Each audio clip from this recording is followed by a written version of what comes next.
Sanju, hi. ಎಲ್ಲಿಗೆ ಇದೆಲ್ಲ luggage ಎಲ್ಲ ಪ್ಯಾಕ್ ಮಾಡಿರೋದು? ನಾವಿವತ್ತು ಮಂತ್ರಾಲಯಕ್ಕೆ ಹೋಗ್ತಾ ಇದ್ದೀವಿ. ಆ್ಯಕ್ಚುಲಿ ತುಂಬ ದಿವಸದಿಂದ ಹೋಗಬೇಕು ಅಂತ ಅಂದ್ಕೊಂಡು ಟೈಮ್ ಕೂಡ ಬಂದಿರಲಿಲ್ಲ. ಸೊ ಈ ಸತಿ ಹೆಂಗೋ ಪರವಾಗಿಲ್ಲ, ಹೋಗಲೇಬೇಕು ಅಂತ ಅಂದ್ಬಿಟ್ಟು ಬುಕ್ ಮಾಡಿಕೊಂಡು ಹೊರಟಿದ್ದೀವಿ. ಹೌದು, ನಾನು ತುಂಬ ವರ್ಷಗಳಿಂದ ಹೋಗಬೇಕು ಅಂದ್ಕೊಂಡಿದ್ವಿ. ಅಂದರೆ ಮಂತ್ರಾಲಯಕ್ಕೆ ಹೋಗಬೇಕು ಅಂದ್ಕೊಂಡು ಹೋಗೋಕ್ಕೆ ಆಗಿಲ್ಲ. ಎಷ್ಟೊಂದು ಜನ ತುಂಬ ಸಲ ಹೋಗಿರ್ಬೋದು, ಇಲ್ಲ ಹೋಗ್ಬಿಟ್ಟು ಬಂದಿರ್ಬೋದು. ಆದರೆ ನಾವು ತುಂಬ ಲೇಟಾಗಿ ರಾಯರ ದರ್ಶನ ಮಾಡೋಕ್ಕೆ ಇವಾಗ ಕಾಲ ಕೂಡ ಬಂದಿದೆ.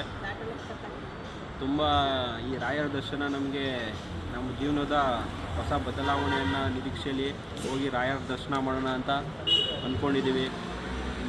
ಕೆಲವು ದೇವಸ್ಥಾನಗಳಿಗೆ ಹಂಗೆ ಈ ರಾಯರದು ಮತ್ತು ತಿರುಪತಿ ದೇವಸ್ಥಾನ ಇವಕ್ಕೆಲ್ಲ ಹೋಗಬೇಕು ಅಂದರೂ ಹೋಗೋಕ್ಕಾಗಲ್ಲ.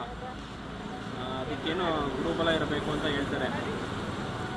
ಅದೇನೋ ಗೊತ್ತಿಲ್ಲ. ನಮಗೆ ನಮ್ಮದು ಮಕರ ರಾಶಿ ಆಗಿರೋದ್ರಿಂದ ಈ ಡಿಸೆಂಬರ್ವರೆಗೂ ತಾತ್ಕಾಲಿಕವಾಗಿ ಗುರುಬಲ ಇರೋದ್ರಿಂದ ಈ ರಾಯ ದರ್ಶನ ಕೂಡಿ ಬಂದಿದೆ.